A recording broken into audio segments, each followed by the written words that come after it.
নমস্কার বন্ধুরা, কিউট মিটি ব্লগ ভিডিও চ্যানেলে তোমাদের সবাইকে স্বাগত জানাই। আশা করি তোমরা সবাই ভালো আছো, আমিও খুব ভালো আছি।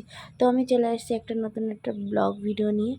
তো দেখো, সকালে স্নান করে একদম ফ্রেশ হয়ে আমি চলে এসেছি রান্নাঘরে। আর আজকে সকাল সকাল রান্নাঘরে আসার কারণ হচ্ছে তোমাদেরকে পরে বলছি। দেখো, এখানে শাক ভাজা করব, তো শাক আর পেঁয়াজ কেটে রেখেছি। আর এই যে মাটন রান্না হবে, তার জন্য কেটে ধুয়ে পরিষ্কার করে রেখেছি। আর এই যে চিকেনও রান্না হবে, মাটন চিকেন দুটোই হবে।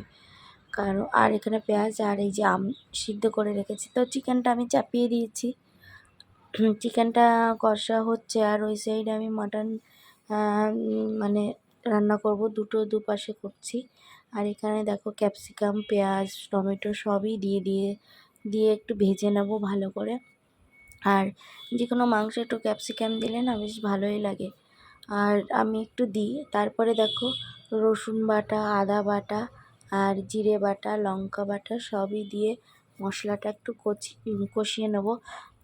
আর আমি কাঁচা লঙ্কাটা দিয়ে পুরো রান্নাটা কমপ্লিট করব। আজকে শুকনো লঙ্কা ব্যবহার করব না, কদিন শুকনো লঙ্কা খেয়ে মানে পেটের অবস্থা ভালো নেই তাই। আর এদিকে দেখো, চিকেন কষা প্রায় হয়ে গেছে, তো আমি একটু টক দই দিয়ে দিলাম। আর যেহেতু ফ্রায়েড রাইস হবে তার জন্য, আর ফ্রায়েড রাইস হলে চিকেনে একটু দই দিলে বেশ ভালোই লাগে, টক দই। আর এমনিও আমার টক দইটা চিকেনে দিলে বেশ ভালোই লাগে। আর আজকে কি বলো তো, আজকে হচ্ছে ওই যে এক যে ভাইটার কিছুদিন আগে বিয়ে হলো, মানে আমাদের যে মা, আমার শাশুড়ি মায়ের পৈতে ছেলে। তো ওদের আজকে বলা হয়েছে, জেঠু জেঠিমা, ওই ভাই নতুন বউ নিয়ে এখনও আমাদের বাড়িতে আসেনি। তার জন্য দুপুরে আজকে ওদের খাওয়ার নেমন্তন্ন আছে আমাদের বাড়িতে, তার জন্য এই রান্নাবান্না হচ্ছে। তো দেখো, আমার মটনটা কষানো হয়ে গেছে, এদিকে ডালও আমি করে রেখেছি।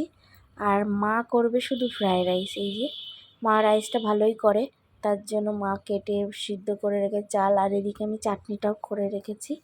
আর তারপরে দেখো, এই যে মাটন রান্না হয়ে গেছে, আর এই পাশে চিকেন রান্নাটাও আমার হয়ে গেছে দেখো। তারপর ওরা চলে এসছে, এই যে ভাইয়ের বউ বসে রয়েছে, আর এদিকে জেঠিমা শুয়েই ছিল। এবার খাওয়া দাওয়া করবে। তো দেখো, খাওয়া দাওয়া ওদের হয়ে গেছে। তারপরে আমি একটু দোকানে আসলাম, আমি, মা, বাবু। অ্যাকচুয়ালি ওই ভাইয়ের বউকে, নতুন বউ যে, তার জন্য একটা শাড়ি নেওয়ার জন্য এসেছি। তো একটা দোকান থেকে এই যে দেখো, এই শাড়িটা নিয়ে এসেছিলাম। মা বললো চলো, দেবে, এই শাড়িটা দিচ্ছে দেখো। তো ওদের খাওয়া দাওয়া হয়ে গেছে, তো ভাই আর ভাইয়ের বউ চলে যাবে, তো জেঠিমা থাকবে। তো জেঠিমা কিছুক্ষণ ছিল, সন্ধ্যার সময় গেল, সন্ধ্যার একটু আগে। আর আমি, মা আর জেঠিমা গল্প করছে ওখানে। বলছে আপনারা গল্প করেন, আমি তাদের সময় বাসনগুলো মেজে নিই, কারণ আজকে কাজের বউটা আসবে না।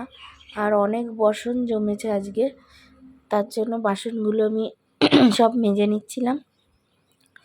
যেহেতু কাজের বউটা আসবে না, পরে আর কখন মাজবো, তো বসে থেকে কি লাভ, এদিকে গরমও লাগছে। তারপর যে বাসনগুলো মেজে একবারে গা ধুয়ে নেবো। তো তারপরে দেখো, এই যে একটা নাইটি, জেঠু আবার আমার জন্য একটা নাইটি নিয়ে এসেছে। কিন্তু দুঃখের বিষয়, নাইটিটা পরে ছোট হয়ে গেছিলো। তো দেখো, তারপরে যে জেঠিমা এখন বাড়ি যাবে বলে রেডি হচ্ছে, বেরিয়েও পড়েছে। তো জেঠিমা এখন বাড়ি যাচ্ছে। তো চলো বন্ধুরা, আজকের ভিডিওটা আমি এখানেই শেষ করছি। সবাই ভালো থেকো, সুস্থ থেকো। আর আমার ভিডিওটা ভালো লাগলে একটু লাইক, কমেন্ট, শেয়ার করে দিও। তো চলো, টাটা।